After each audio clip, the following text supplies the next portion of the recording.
দেখবেন আপনি একা একা যদি দোয়া করেন আপনার চোখের মধ্যে পানি নাই, কিন্তু উলামায়ে কেরামের মজলিসে, নেককারদের মজলিসে যখন আসবেন, আসার পরে যখন আপনি কান্না করবেন, দেখবেন অটোমেটিক ভাবে আপনার চক্ষু থেকে পানি বাইর হয়, অটোমেটিক চক্ষু থেকে পানি বাইর হবে। 3 নম্বর, আল্লাহ তাআলার কাছে প্রিয় ক্ষুধার্ত অবস্থায় সবর করা।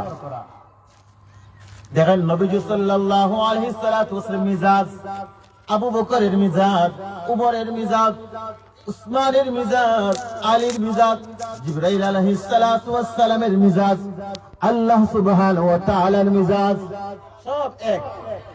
আবু বকরের মিজাজ, উমরের মিজাজ, আল্লাহ রাব্বুল আলামিন বলেন উদখুলু বিসসিলমি কাফা, ইসলামের গণ্ডির ভিতরে পরিপূর্ণভাবে প্রবেশ করো। উবাই ইবনে কাব রাদিয়াল্লাহু তাআলা যুদ্ধের ময়দানে অংশগ্রহণ করেন নাই, যুদ্ধের ময়দানে যখন যাইতে পারেন নাই, নবীজির কাছে উপস্থিত হলেন, ওযর পেশ করে ওযর কথা ভুলে গেলেন।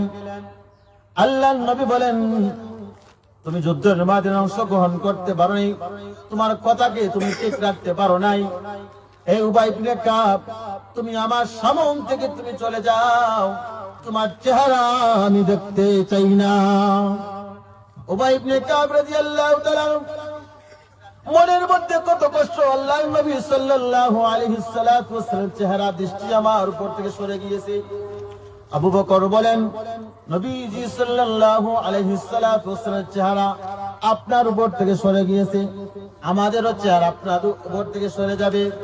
উবাই ইবনে কাব রাদিয়াল্লাহু তাআলা বাজারে যান, বাজারে যাওয়ার পরে কেনাকাটা করেন, মানুষের সাথে কথা বলবেন, সবার সাথে কথা বলেন, কিন্তু তার কথার জবাব কোন একজন সাহাবী দেন না। কেন দেন নাই? আল্লাহর নবী সাল্লাল্লাহু আলাইহি সাল্লাতু ওয়াসসালাম তার উপর থেকে দৃষ্টি সরিয়ে দিয়েছেন। কিন্তু অপরাধ কি হলো ভাই? অপরাধটা তেমন একটা বেশি নয়।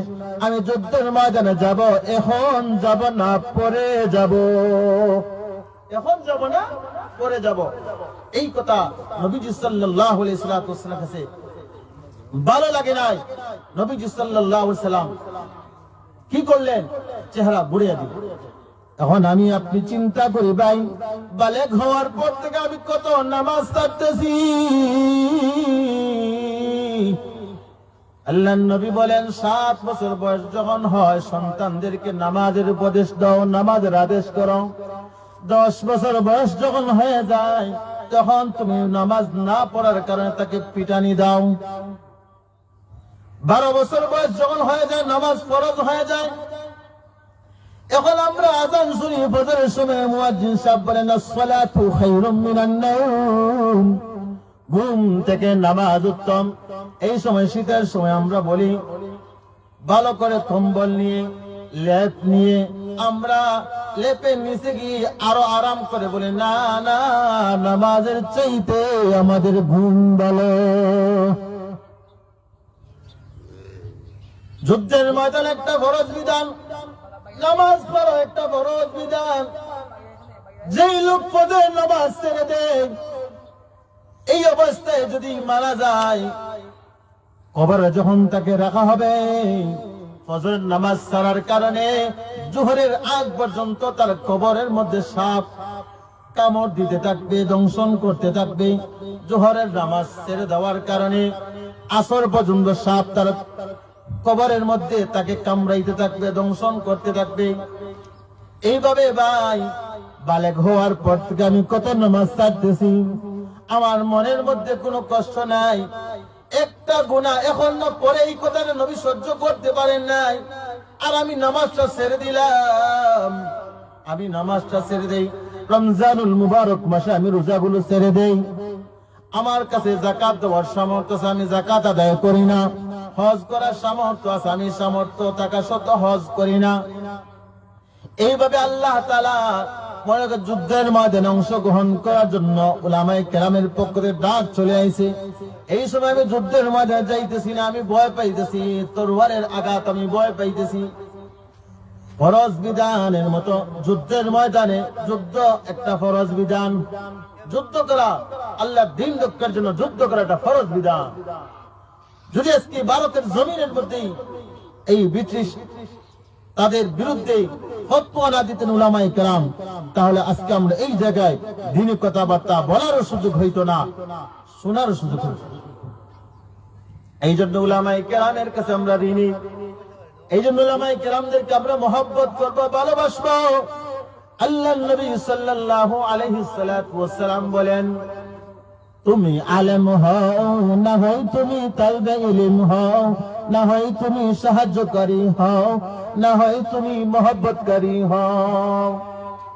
এক নম্বর তুমি আলেম হও, আলেম যদি না হইতে পারো তালবে ইলম হও, তালবে ইলম যদি না হইতে পারে তুমি তাদেরকে সাহায্য করনেওয়ালা হও, সাহায্য করনেওয়ালা যদি না হইতে পারো অন্তরের দ্বারা মহব্বত করনেওয়ালা হও। নবীজি বলেছেন, তুমি আলেম হও, না হয় তুমি তালবে ইলম হও, না হয় তুমি সাহায্যকারী হও, না হয় তুমি মহব্বতকারী হও। সর্বযুগের শ্রেষ্ঠ মানব নবী মুহাম্মদ, সর্বযুগের শ্রেষ্ঠ মানব নবী মুহাম্মদ, সর্বযুগের শ্রেষ্ঠ মানব নবী মুহাম্মদ। তাই তো আমরা ধন্য হয়েছি সেই নবীর উম্মত, তাই তো আমরা ধন্য হয়েছি সেই নবীর উম্মত। নবীজি বলেছেন, ছোটদেরকে স্নেহ করো, ছোটদেরকে স্নেহ করো, বড়দেরকে সম্মান করো, আলেমদেরকে শ্রদ্ধা করো। ছোটদেরকে স্নেহ করো, আলেমদেরকে শ্রদ্ধা করো, বড়দেরকে সম্মান করো। এই তো হবে তুমি আমার উম্মত, তাই তো হবে তুমি আমার উম্মত। সর্বযুগের শ্রেষ্ঠ মানব নবী মুহাম্মদ, সর্বযুগের শ্রেষ্ঠ মানব নবী মুহাম্মদ। তাই তো আমরা ধন্য হয়েছি সেই নবীর উম্মত। এই যে আলেম হওয়ার জন্য নবী বলেছেন, আলেম হওয়ার মরকজ এই দারুল উলুম হযরত আয়েশা সিদ্দিকা রাদিয়াল্লাহু তাআলা আনহার মাদ্রাসা। আলেম হওয়ার মজলিস, তালবে ইলম হওয়ার মজলিস, যেই জায়গায় মাদ্রাসা হয় এই এলাকা উন্নত হয়ে যায়, এলাকার আশপাশের ঘর বাড়ি সব সম্মানী হয়ে যায়, উন্নতি অর্জন করতে পারে। এই যে এলাকায় মাদ্রাসা হয়েছে, আমাদের এলাকা গোহরপুর মাদ্রাসা, সুলতানপুর মহিলা মাদ্রাসা, সুলতানপুর মহিলা মাদ্রাসা, এই দুইটা প্রতিষ্ঠান থাকার কারণে আলহামদুলিল্লাহ আমাদের এলাকায় বড় কোনো ভাইরাস ঢুকতে পারে না। এর প্রতিবাদ দেওয়ার জন্য আলহামদুলিল্লাহ উলামায়ে কেরাম, হাফেজ কোরআন এবং দিনদার যুবক ভাই যারা আছে সবাই সব সময় তৈরি আছে। এই মাদ্রাসার আসর এলাকার মধ্যে আমার একজন সন্তান যদি, আমি রাসূল বলেছে তুমি আলেম হও, আলেম যদি না হইতে পারো তাহলে তালবে ইলম হও, তালবে ইলম যদি না হইতে পারো তাহলে কি করো, সাহায্য করনেওয়ালা হও। সাহায্য করনেওয়ালা হইতে পারো না, অন্তরের দ্বারা মহব্বত করনেওয়ালা হও।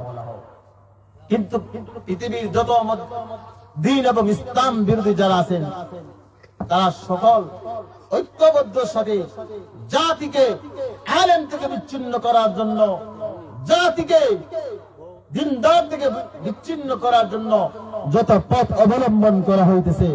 এই জন্য ভাই আপনারা দেখবেন যত পথ আছে সমস্ত পথের প্রতিবাদ করার জন্য এই লোহারি এলাকা থেকে যুবক ভাই সচেতন থাকতে হবে, সর্বস্তরে মুসলমান সচেতন থাকতে হবে, যাতে আমাদের এলাকার মধ্যে আলেম বিদ্বেষী, দিনদার বিদ্বেষী, মাদ্রাসা বিদ্বেষী, ইসলাম বিদ্বেষী, মসজিদ বিদ্বেষী, দ্বীনি খানকা বিদ্বেষী কোন জাতি আমাদের কাছে আসি আক্রমণ করতে পারে না। তার প্রতিবাদ করার জন্য আমাদের যদি জীবন দিতে হয়, জীবন দেওয়ার জন্য কারা প্রস্তুত? যদি আল্লাহ দ্বীন রক্ষার জন্য জীবন দিতে হয় জীবন দিব, ইসলাম রক্ষার জন্য যদি রক্ত দিতে হয় রক্ত দিব, যদি কল্লা দিতে হয় কল্লা দিব। অঙ্গ প্রত্যঙ্গ আল্লাহ সুবহানাহু ওয়া তাআলা আমাদেরকে শরীর দিয়েছেন, সারা শরীর আমরা কি করব, আল্লাহ দ্বীন রক্ষার জন্য বিলীন করে দিব। আল্লাহর নবী বলেন, ইন্নাল ইসলাম ইয়াহদিমু মা কানা ক্বাবলাহু ওয়া ইন্নাল হিজরাতা তাহদিমু মা কানা ক্বাবলাহা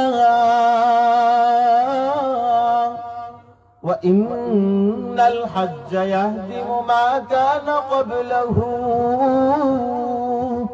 ইসলাম এমন একটা ধর্ম যারা ইসলামের গণ্ডির ভিতরে ঢুকবে, ইসলামের গণ্ডির ভিতরে ঢুকার সাথে সাথে আল্লাহ সুবহানাহু ওয়া তাআলা তাদের পিছনের সমস্ত গুনাহকে মাফ করে দেন। এই মাদ্রাসাকে আমরা জিন্দা রাখবো। মাদ্রাসা আলহামদুলিল্লাহ গত বছর দেখে গেলাম এই মাঠ বছর যাইতে না যাইতে আলহামদুলিল্লাহ আপনাদের এলাকাকে আমি ধন্যবাদ জানাই, সর্বস্তরের মানুষকে ধন্যবাদ জানাই যারা এই মাদ্রাসার সাথে সম্পর্ক রাখছেন। যে সময় যেই জিনিসের প্রয়োজন হয় আপনারা ডাকে সাড়া দিয়ে এই মাদ্রাসাকে আপনারা এই পর্যন্ত পৌঁছে দিয়েছেন। আমি সকলকে আমার অন্তর থেকে ধন্যবাদ জানাই। আর আরেকটা আশা করি এই মাদ্রাসা যাতে আপনাদের এলাকার মধ্যে এমন একটা পর্যায়ে আপনারা নিয়ে যাবেন যাতে এই এলাকার সর্বস্তরের মানুষ দিনদার হয়ে যায়। যে এলাকায় মাদ্রাসা হয়েছে এই এলাকার মানুষ সম্মানী হয়ে গেছে। যে এলাকায় মাদ্রাসা, যে এলাকায় দিন ভালো ভালো কাজ হয়েছে এই এলাকার সর্বস্তরের মানুষ সম্মানী হয়েছে। এই জন্য ভাই এই মাদ্রাসাকে ধরে রাখার জন্য, দিনকে ধরে রাখার জন্য যখন যেটা লাগে তখনই আমরা সব কিছু দিয়ে এই প্রতিষ্ঠানকে আমরা হেফাজত করব। এই প্রতিষ্ঠানকে হেফাজত করা, বিশ্ব নবীকে হেফাজত করা। বিশ্ব নবী সাল্লাল্লাহু আলাইহি সাল্লাম বলেন, তাআল্লামুল ফারাইদ ওয়াল কুরআন ওয়া আল্লিমুন নাস ফাইন্নী মাকবুদ। হে আমার সাহাবায়ে কেরাম, আমি তোমাদেরকে বলে যাইতেছি এই পৃথিবীর মধ্যে আমি কোন সম্পদ নিয়ে আসি নাই, আল্লাহর দ্বীন নিয়ে এসেছি। এই দ্বীন তোমাদের কাছে রেখে গেলাম। এই দ্বীনকে তোমরা রক্ষণ হবে, এই দ্বীনকে তোমরা আঁকড়ে ধরবে, এই দিন কিয়ামত পর্যন্ত রেখে যাবে। এই দ্বীনের সাথে তোমরা যদি সংযুক্ত রাখতে পারো, এই দ্বীনকে যদি তোমরা থাকতে পারো, আল্লাহ তাআলার পক্ষ থেকে শোনো, ইয়া আইয়ুহাল্লাযীনা আমানু ইন তানসুরুল্লাহ ইয়ানসুরকুম ওয়া ইউসাব্বিত আকদামাকুম। যারা দ্বীনকে হেফাজত করে আল্লাহ সুবহানাহু ওয়া তাআলা তাদেরকে হেফাজত করেন। দ্বীনকে যারা হেফাজত করে আল্লাহ তাআলা তাদেরকে হেফাজত করেন, তাদের পরিবারকে হেফাজত করেন, তাদের বাড়িকে হেফাজত করেন, তাদের এলাকাকে হেফাজত করেন, অত্র এলাকার সবাইকে আল্লাহ তাআলা হেফাজত করবেন।